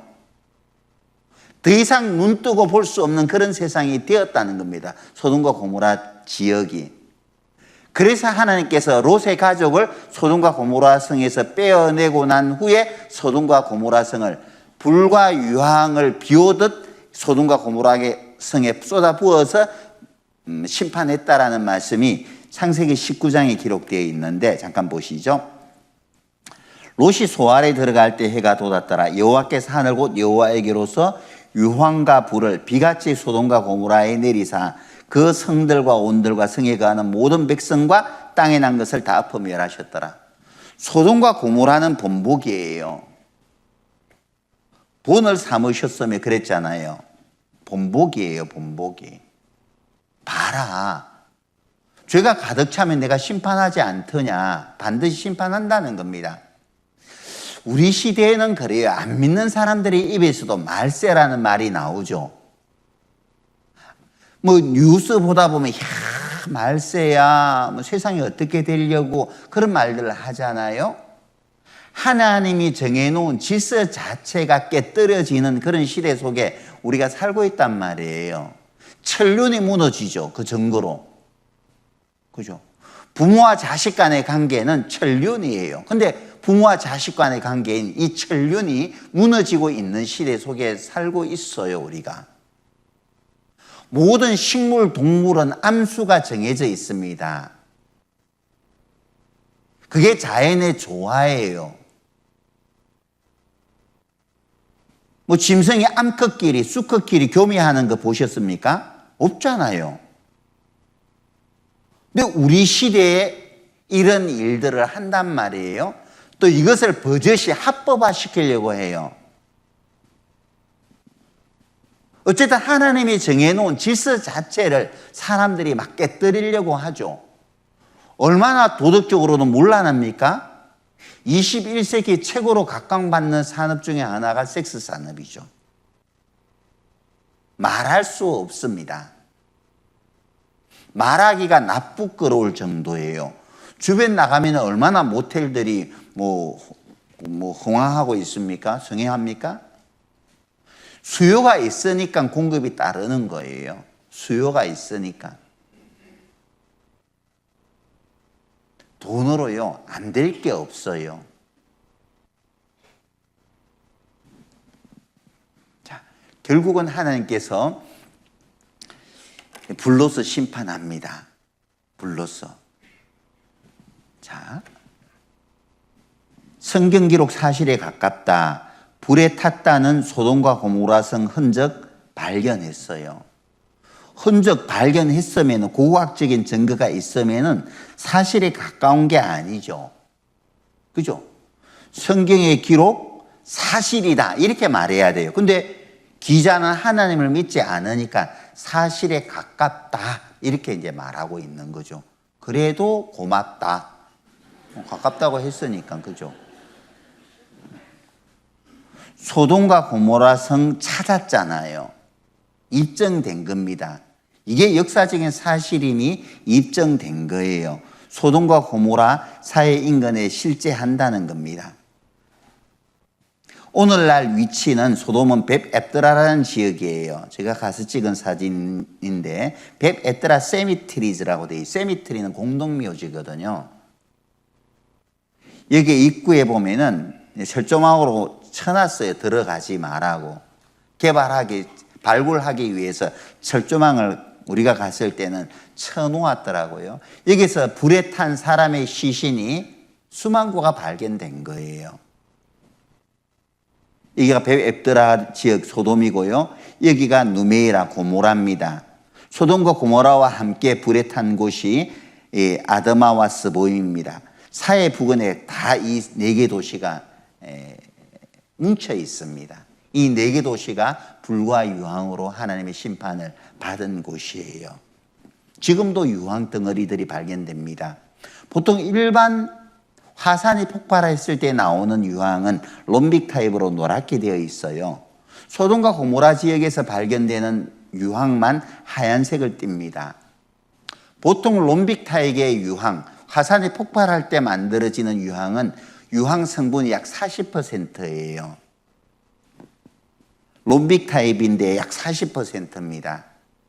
오직 소돔에서 발견된 유황만 순도가 98%예요.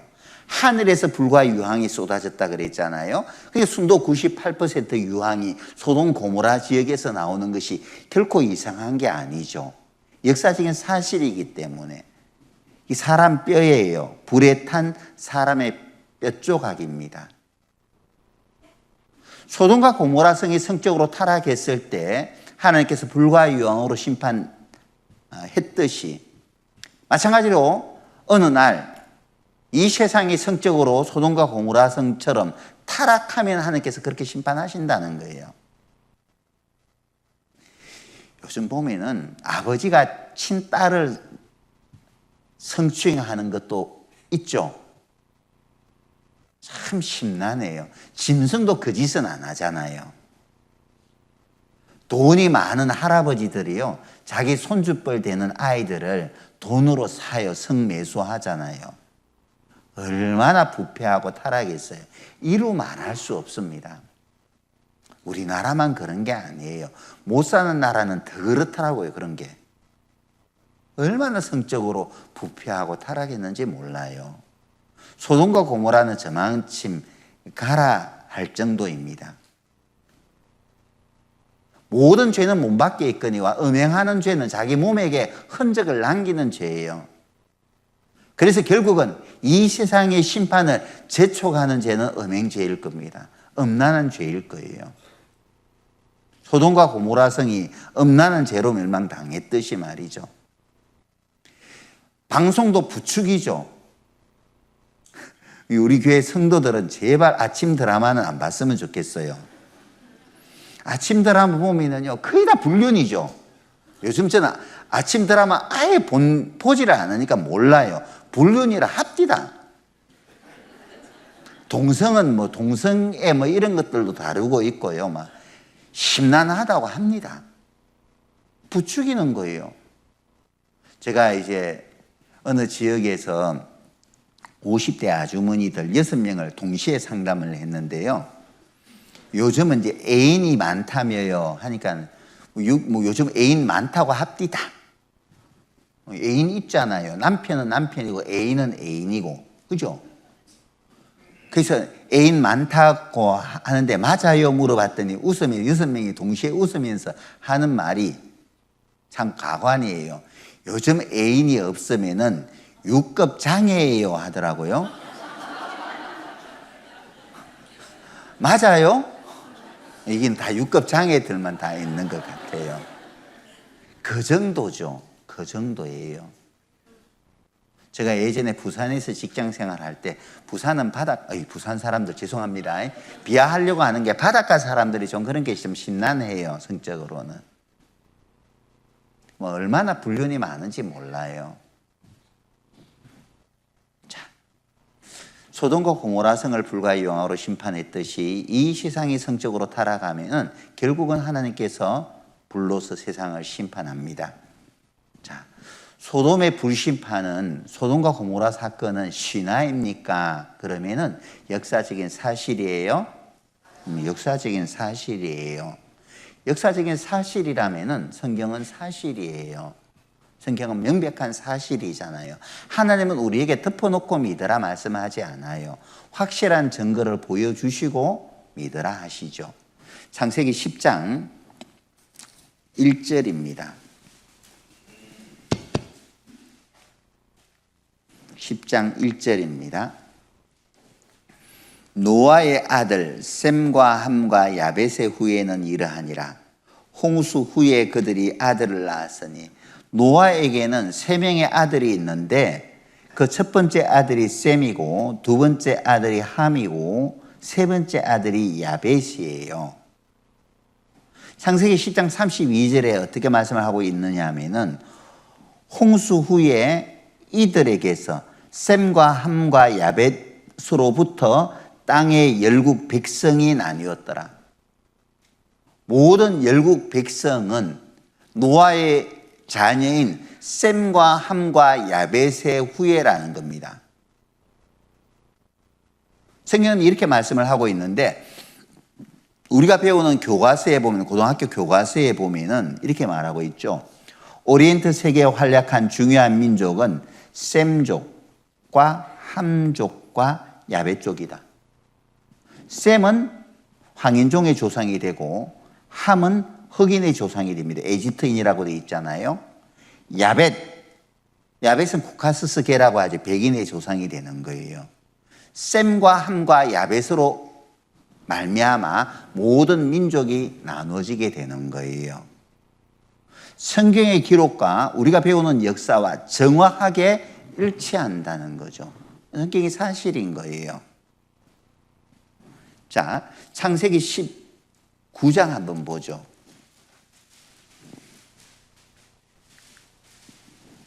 9장 7절입니다. 9장 7절 너희는 노아의 가족들에게 말씀하시는 겁니다. 생육하고 번성하며 땅에 편만하여 그 중에서 번성하라. 하나님께서 노아의 가족들에게 뭐라 말씀하시냐면은 생육하고 자녀를 잘 낳아서 번성하고 많이 키우고 그리고 땅에 편만하여, 편만하라는 것은 흩어져 살라는 말이잖아요. 편만하라고 그랬습니다. 그런데 한참 후에 또 하나님의 말씀을 노아의 후손들은 또 저버립니다. 여기 보면은 창세기 11장 1절에는 온 땅에 구음이 하나이요 언어가 하나였더라. 지금은 많은 지구상에 언어가 있잖아요. 근데 옛날에는 하나의 언어만 사용했던 때가 있었다. 성경은 그렇게 말하고 있습니다. 지금은 한국어도 있고 영어도 있고 일본어도 독일어도 많은 외국어가 있잖아요. 근데 옛날에는 그런 외국어가 없이 하나의 언어만 사용했었던 때가 있었다. 근데 어떤 사건으로 말미암아 여기 보면은 9절에 거기서 하나님께서 온 땅의 언어를 혼잡게 하셨습니다. 어떠한 사건으로 인해서 하나님께서 온 땅의 언어를 나눠버렸다. 성경은 이렇게 말씀을 하고 있어요. 창세기 11장에서. 이것이 사실이냐 또 그 여부를 우리가 확인해 봐야 되겠죠. 이게 보시죠. 인류 언어의 뿌리는 원래 하나였다는 겁니다. 노스트라틱이라는 하나의 언어로부터 출발했다는 거죠. 하나의 언어를 사용했던 때가 있었다. 언어 학자들의 이야기입니다. 언어를 연구하는 학자들의 말이에요. 인류 언어의 뿌리는 하나였다. 미국의 유명한 스탠퍼드 대학교의 교수가 이렇게 이야기를 하는 겁니다. 언어학 교수가. 모든 인류의 언어의 뿌리는 창세기 11장 1절에서 말하는 것처럼 언어가 하나였던 때가 있었다는 것을 언어 학자들이 이야기를 하고 있습니다. 하나의 언어만 사용한 것이 사실인 거예요. 모든 언어에는 출발이 하나였기 때문에 공통문법이 있죠. 저 러시아에 저희 선교사님이 계신데 제가 한 12, 13년 전에 만났을 때 그때 9개 국어를 했거든요. 근데 아마 지금은 11개 국어, 12개 국어 아마 하실 거예요. 얼마 전에 제가 만나서 잠깐 물어봤더니 웃으면서 11개 국어 해요. 그 이상 해요 하니까 요즘은 이제 그만뒀어요 하더라고요. 놀랍잖아요. 그 아들이 12, 13년 전에 6개 국어 하고 있고 그 아내가 5개, 아내는 한국 사람인데 5개 말을 하더라고요. 그래서 제가 물었어요. 어떻게 하면 그렇게 언어를 잘 할 수 있느냐 물었더니 3개 언어를 완벽하게 구사하게 되면은 4개 언어부터는 굉장히 쉽다라고 말을 합니다. 도전해 보세요, 젊은 친구들. 3개 언어만 떼면은 한국어는 뗐잖아요. 한국어는 뗐으니까 영어 중국어, 영어 일본어를 하든지 그 세 개만 떼버리면은 그 다음은 네 번째 언어는 굉장히 수월하게 넘어간다고 해요. 왜? 언어에는 공통 문법이 있으니까 길이 보인답니다. 언어의 길이 보이니까. 자, 이 멕시코 사람들이 노래를 부르는데 한번 들어봐요.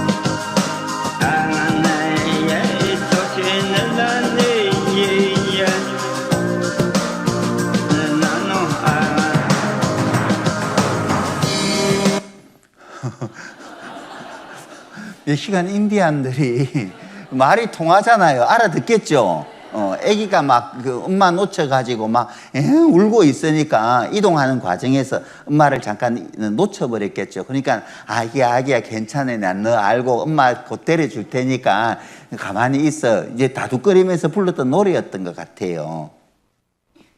그러니까 옛날에 하나의 언어만 사용했었던 때가 있었던 거죠. 또 인도 어떤 부족이 뭐 말을 사용하는데 한국하고 거의 같더라고요. 한번 볼까요? Father, 아빠, 타밀 아빠, mother, 엄마, 엄마, 엄마? 엄마, 진짜. 엄마. 교수님들 왜 장난치면 안 돼요. 네. Me, 미는 나. 나, 타미로. Tamil, 아 타미로로. 타밀 나, 니. painful, 페인풀. 아파. 아빠, 가끔, 도리도리, 건지건지. 까꿍, 곤지곤지, 도리도리. 예. 타미로도 있다고요? yeah, We have like kimchi. 김치. 아 잠깐 김치는 건들면 안 돼. 잠깐만요. 아 김치가 있다고요 타미에? fight, 파이트 싸우다. 아 in Tamil, saura, In Tamil, 사우다. 이거 키딩이면 나 싸우라. No. 뭐 우리나라 서쪽에 있는 인도 타밀 사람들이 어떻게 이렇게 비슷한 단어, 동사들이 같을 수 있겠습니까? 옛날에 하나의 언어만 사용했던 때가 정말 있었던 거예요. 이런 게 사실인 거죠. 뭐 어떤 사건으로 인해서 언어가 나눠지게 되었느냐, 그 뒷말씀을 보도록 하죠. 여기 보면은 2절에 이에 그들이 동방으로 옮기다가 시날이라는 평지를 만나 거기 거하고 서로 말하되 자 벽돌을 만들어 견고히 굽자 하고 이에 벽돌로 돌을 대신하며 역청으로 진흙을 대신하고 또 말하되 자 성과 대를 쌓아 대 꼭대기를 하늘에 닿게 하여 우리 이름을 내고 온 지면의 흩어짐을 면하자 했더니 창세기 9장 7절에 하나님은 노아의 가족들에게 땅에 편만하여 그 중에 번성하라 그랬거든요. 흩어져 살라 말씀을 하신 겁니다. 근데 이 사람들은 대꼭대기를 하늘에 닿게 우리 이름을 내고 탑을 높이 쌓아서 하늘까지 닿게 해가지고 우리 이름을 내고 인간은 하나님을 위해 지음을 받은 사람인데 하나님 말고 우리끼리 인본주의가 여기 시작된 거예요. 여기서부터 우리 이름을 내고 하나님의 영광을 위해 지음을 입은 피조물들이 이제 하나님의 영광을 구하기보다도 우리끼리 어떻게 되었든지 간에 잘 살아보자. 하나님을 배제시키고 말이죠. 하나님께 어떻게 보면 정면으로 도전한 거죠. 흩어져 살라고 했는데 흩어져 살지 말고 뭉치면 살고 흩어지면 죽으니까 뭉쳐 살자 이렇게 했던 거죠. 하나님의 말씀에 불순종을 하니 하나님은 이렇게 말씀하시죠. 이 무리가 한 족속에 언어도 하나이므로 이같이 시작하였으니 이후로는 그 경영하는 일을 금지할 수 없으리로다. 자, 그러므로 그 이름을 바벨이라 하니 여호와께서 거기서 온 땅의 언어를 혼잡게 하셨습니다. 여호와께서 거기서 그들을 온 지면에 흩으셨더라. 이 사건으로 인해서 하나님께서 모든 민족들을 온 세상의 언어가 다르니까 자연스럽게 흩어져 살게 되었다. 이렇게 말씀을 하고 있죠. 근데 우리 시대 이 신할 땅에서 이 탑이 발견된다는 거죠. 탑의 흔적지가. 자, 바벨탑은 이라크 알리 부근에 있었다라고 말을 합니다. 이게 시날 평지인데 역청으로 진흙을 대신하고 그랬잖아요. 탑을 쌓는데 이 까만 게 이게 역청이잖아요. 콜타르입니다. 역청을 이용해서 이 탑을 쌓은 흔적이 우리 시대에 발굴되었어요. 고고학적으로 드러난 거죠. 이것이 사실임이 드러난 겁니다. 신화가 아닌 거예요. 여기 보시죠. 성경에 기록된 바벨탑은 실제로 존재했던 건축물일까?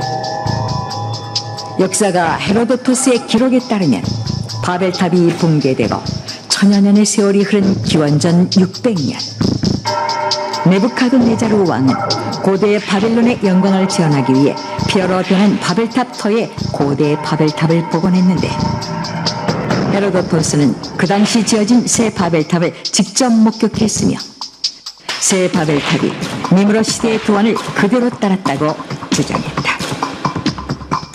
그리고 1913년 독일의 고고학자 콜데바가 놀라운 것을 발견한다. 고대 바빌론으로 추정되는 이라크의 수도 바그다드를 탐사하던 중에 기원전 229년에 새겨진 점토판을 발굴한 것이다.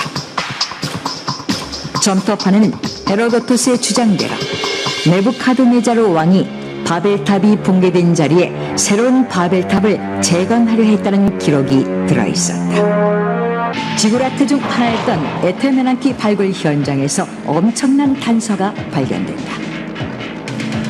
그것은 바로 쇠기 문자가 가득 새겨진 명판이었는데, 언어학자들이 각고의 노력 끝에 쇠기 글자를 해독한 결과 이 명판이 네부카드네자르 왕 시대의 것임을 알아냈다. 그리고 명판에는 나는 하늘과 어깨를 겨루는 에테메난키의 탑 끝을 올리는 공사에 착수했다라는 글귀가 쓰여 있었다. 이에 고고학자들은 명판의 구절을 토대로 에테메난키가 네부카드네자르가 재건하려고 했던 고대 바벨탑이 세워졌던 터라고 잠정적으로 결론 내리게 된다. 바벨탑의 흔적지도 발굴되었습니다. 고고학자들에 의해서. 자, 그렇다면은 바벨탑 사건은 신화입니까? 역사적인 사실입니까? 역사적인 사실임이 분명하잖아요. 증거가 없다면 신화로 남을 건데 증거가 드러났기 때문에 이것은 명백한 역사적인 사실이죠. 성경은 거짓이 아니라 분명한 사실이죠. 사실입니다. 자, 바벨탑 이후로 하나님께서 모든 민족을 세상으로 흩어버렸는데 이제 인간의 힘으로는, 이제 스스로의 힘으로는 하나님을 찾을 수 없으니까 마치 이와 같습니다. 아이와 엄마가 시장에 장을 보러 갔는데 아이가 장 구경 따라가고 싶다고 해서 장에 데려갔는데 아이가 엄마를 놓아버렸어요. 그러면 엄마가 찾는 것이 빠르겠습니까? 아이가 엄마를 찾는 게 빠르겠습니까? 엄마가 아이를 찾아줘야 돼요. 자, 그래서 인간의 힘으로는 하나님을 찾을 수 없으니 하나님이 직접 하나님을 우리 사람들에게 계시하기 위해서, 나타내기 위해서 한 사람을 부릅니다. 창세기 12장 말씀입니다.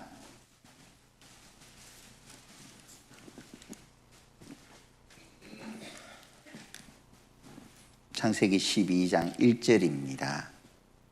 여호와께서 아브라함에게 이르시되 너는 너희 본토 친척 아비 집을 떠나 내가 네게 지시할 땅으로 가라.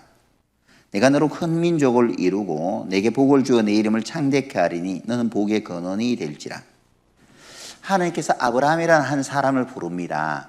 아브라함이라는 한 사람을 부르시고 내가 네게 지시할 땅으로 가라라고 말씀을 하셨는데, 하나님께서 아브라함으로 가라고 명하신 그곳이 현재 이스라엘이 있는 가나안 땅입니다. 이 땅으로 들어가라고 말씀하셨고 아브라함은 하나님의 말씀을 좇아 이 가나안 땅까지 들어가게 됩니다. 내가 너로 큰 민족을 이루게 할 것이라고 말씀하셨는데 아브라함으로 말미암아 한 민족이 만들어지게 되는데 이 민족이 오늘날 유대인, 이스라엘 민족을 말합니다. 그래서 이스라엘 민족의 조상은 아브라함이라고 말을 해요. 너로 복의 근원이 되게 할 것이다 라고 말씀을 하셨는데, 이 복의 근원이 뭐냐? 우리 인간의 영혼을 구원할 메시아를 아브라함의 씨로 보내실 것을 약속을 하고 있는 거예요. 우리 인간의 영혼을 구원할 메시아 예수님을 이 민족을 통해서 보내주실 것을 하나님께서 약속하신 겁니다. 자, 왜 그러면 아브라함을 통해서 한 민족을 이렇게 특별하게 불러내었느냐? 그 이유가 뭐냐? 이사야서 44장에는 이렇게 말씀을 하고 있는데, 이스라엘의 왕인 여호와, 이스라엘의 구속자인 만군의 여호와가 말하노라. 나는 처음이요 나는 마지막이라. 하나님은 영원하신 분이라는 거죠. 나 외에 다른 신은 없느니라. 하나님 외에 다른 신은 없죠. 예레미야서 10장 11절에도 보면은 천지를 짓지 아니한 신들은 하늘 아래서나 땅 위에서나 망하리라 하라. 천지를 짓지 않은 신은 신이 될 수 없다라고 하나님께서 말씀을 하셨어요. 부처님이 천지를 지으셨다 그런 말은 없잖아요. 마호메트가 천지 만물을 지었다 그런 말은 없습니다. 오직 성경에서 하나님만 그런 말씀을 하실 수가 있어요. 왜? 하나님은 창조주시니까. 우상들에게 하신 말씀이 있죠. 너희가 참 신이라면은 장차 어떤 일이 일어날지, 또 옛날에는 어떤 일이 일어났었는지 말해봐라. 우상은 신이 아니니까 말할 수 없지만은 하나님은 참 신이니까는 이 성경 속에다가 역사는 어떻게 시작되었고 어떻게 흘러가고 어떻게 흘러갈 것인지를 기록으로 남기신 거예요. 그리고 우리에게 믿을 수 있도록 많은 증거를 남기신 것이죠. 나는 처음이요 나는 마지막이라 영원하신 분이에요. 역사 가운데 살아 계신단 말이죠. 나 외에 다른 신은 없다는 겁니다. 그리고 뒤에 8절에 보면은 너희는 두려워 말며, 너희 이스라엘을 말합니다. 너희는 두려워 말며 겁내지 말라. 내가 예로부터 너희에게 들리지 아니하였느냐? 구하지 아니하였느냐? 너희는 나의 정인이라. 너희는 이스라엘은 나의 정인이라. 하나님의 정인이라. 이스라엘 민족은 하나님의 살아계심을 우리에게 구체적으로 증거하는 민족으로 특별하게 하나님께서 부르신 민족이 바로 이스라엘 민족이에요. 이스라엘 민족입니다. 자, 특별하게 이스라엘 민족을 택한 이유는 너희는 모든 민족 중에 가장 적으니라. 가장 작은 민족을 택하셔서 하나님께서 얼마나 크신지 능력이 많으신 분인지 모든 사람들에게 나타내므로 하나님을 쉽게 믿을 수 있도록 하신다는 거예요. 그래서 이스라엘 민족을 여호와의 증인이라고 말하는 겁니다. 우리나라에서 여호와의 증인이라고 다니시는 분들은 다 가짜예요. 여호와의 증인은 오직 이스라엘 사람들만, 유대인들만 될 수 있습니다. 하나만 예를 들어보죠. 이스라엘은 BC 586년에 멸망을 당했습니다. 지금으로부터 약 2500년 전이죠. 그리고 그 민족은 AD 135년에 전 세계로 뿔뿔이 흩어졌어요. 멸망당해서. 전 세계로 뿔뿔이 흩어졌습니다. 흩어진 그 민족이 멸망당한 지 2500여 년 만에, 흩어진 지 약 1800년 만에 1948년 5월 14일 날 독립을 했단 말이죠. 우리 생각해 봅시다. 이성으로. 무조건 없다라고 내가 그냥 고집 부리기보다도 한번 생각을 해보죠. 내 지식으로 한 민족이 망했다가 2500년 만에 독립한 나라가 있을까요? 민족이 있을까요? 없습니다. 아무리 인터넷을 검색을 해봐도 망한 지 2500년 만에 나라를 되찾은 민족 없습니다. 더 나아가서 그 나라에서 완전 뽑혀서 전 세계로 쫓겨났던 그 민족이 1800년 만에 그들의 조상이 살았던 곳에 돌아와서 독립한 민족이 있을까요? 없습니다. 이스라엘이 유일무이해요. 어떻게 해서 그것이 가능한지 이 성경을 배워보면 알 수 있습니다. 이스라엘 민족은 하나님을 증거해야 되기 때문에 하나님께서 그런 엄청난 역사를 이루신 것이죠. 오늘 내일 말씀을 배워보면은 이제 더 구체적으로 알 수 있을 겁니다. 여기 보시죠. 개구리가 있는데 한번 놀라운 개구리예요. 놀라운 개구리가, 놀라운 파리가 있는데 한번 봅시다.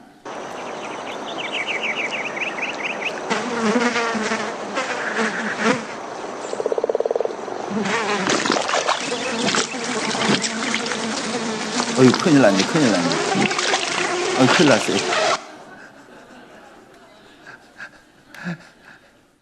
만약에 이거는 이제 그래픽으로 만든 건데, 실제 이런 파리가 발견되었다고 해봐요.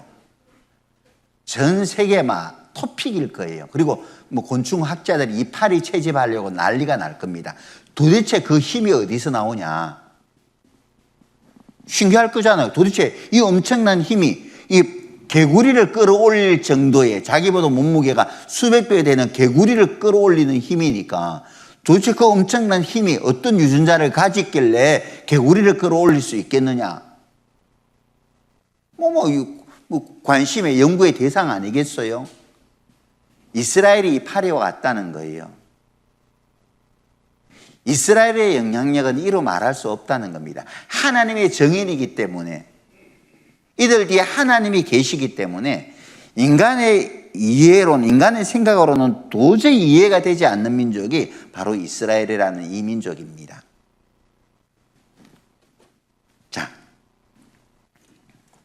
그래서 하나님은 이 민족을 모든 세상 사람들이 주목하도록 하기 위해서 이 민족을 세상 중앙에 두신 거예요. 이게 우리나라가 있죠? 우리나라 어떤 세계 지도 보면은 우리나라가 중앙으로 표기된 세계 지도가 있는데 이건 잘못된 지도예요. 우리나라가 있는 곳이 극동 지역이에요. 지구의 동쪽 끝자락입니다. 그리고 이곳이 지중해잖아요. 대륙의 가운데 있는 바다다 해서 지중해, 영어로는 메디테리안시라고 하거든요. 메디 하면 가운데라는 말이죠. 테리아라고 하면 땅이에요.